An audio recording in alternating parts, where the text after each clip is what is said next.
Good evening and welcome to Sundays with Neelu. I hope you all are doing well. I'm doing well. Thank you so much for all your story responses on last week's story. My prayers and best wishes to each one of you who's watching Sundays with Neelu. Now, I have started Thought for the Day on my YouTube channel Indigo Stories, and I request all of you to go and check out the Thought for the Day every Monday to Friday 9 a.m. only on my YouTube channel Indigo Stories. The link is there in my bio, Insta bio, and I will put it up below here. Yeah, please check out. And now, coming to this week's story. So, what is the title of this week's story? The Three Short Sighted Brothers. Yeah. So, once upon a time in the land of China, there lived three brothers who couldn't see properly. Yeah. So, one of the brothers, the youngest of the three, said that I think I should take over the business because there are a lot of mishaps in the accounts, and I think now it's time for me to take charge of the business because you both are not being able to see well. Yeah.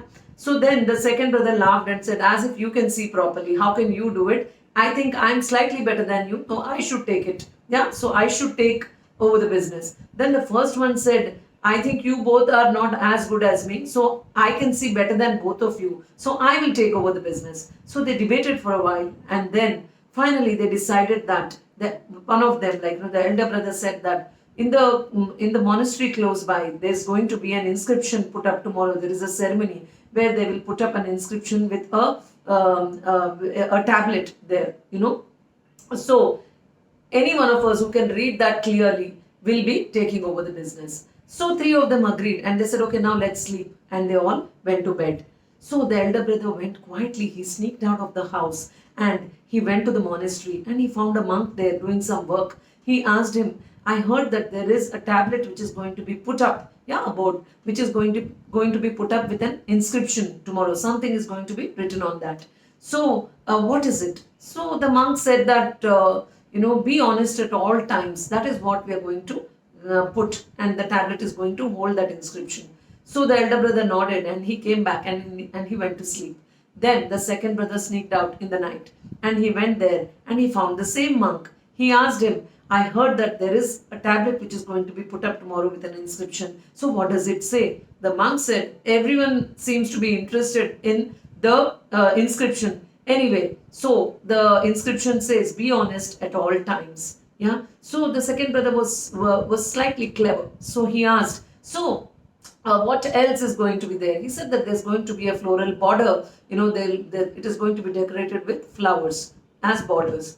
So the second brother came back and he went back to sleep. Then the third one quietly sneaked out and he went. So what did he do? So when he went there, he found the same monk again. So the monk told him the inscription would be honest at all times. So the third brother was even more clever. So what did he ask? He said, is there going to be anything written or anything more written there? So the monk said that the name of the donor of the tablet will be written there. His name is Wong Li. So the third brother came back and he slept. So three of them woke up in the morning and they went to the monastery well dressed. Yeah, and they stood there at the gate of the monastery looking for the inscription. So the elder brother said that, look, there is the tablet there put up which says, which says, be honest at all times. So the second brother laughed and said, oh, you can't you see there is a floral border? I think I can see slightly better than you. So around the inscription there are flowers. So then the third one laughed and said that you too, I think I'm much better than both of you. I can see the name of the donor there, which reads Wong Li. So while these three were talking like this, the monk who met them the previous night came there and he said, oh, you guys are here. Actually, you know what? We couldn't put up the tablet in the morning, so we are going to put that up in the evening.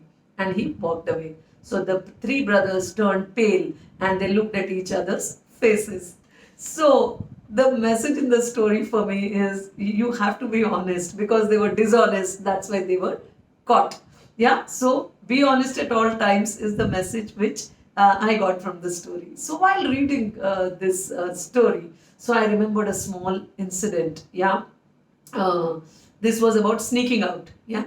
So I went for a holiday to the US and to my sister's place, and we all were in the afternoon. There was pin drop silence, and everyone was sleeping.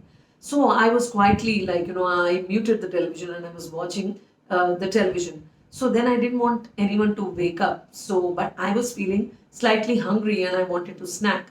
So I sneaked into the kitchen quietly. I tiptoed and then I said, I will eat some chocolates. So there was a chocolate jar. It was like a Dalmatian dog, like, So I went there and I just touched the chocolate jar and I opened its mouth to pick up chocolates and it made a huge noise. Who let the dogs out? Who? And the song reverberated in the entire kitchen and the hall, and everyone woke up. And then everyone started laughing. They said that she's the one who sneaked into the kitchen to pick up chocolates, and that jar was meant for the kids who would come on and off and eat chocolates and would spoil their teeth. So, my idea was not to disturb anyone, but sometimes. So, this is the incident which I wanted to share, and I hope you like this story on Be Honest at All Times. And please leave your replies in the comment section, and I will respond to all the comments related to this story as usual. So please take care of yourself. I'll see you again next Sunday, only on Sundays with Neelu. Till then, stay well and stay home. Bye. Good night.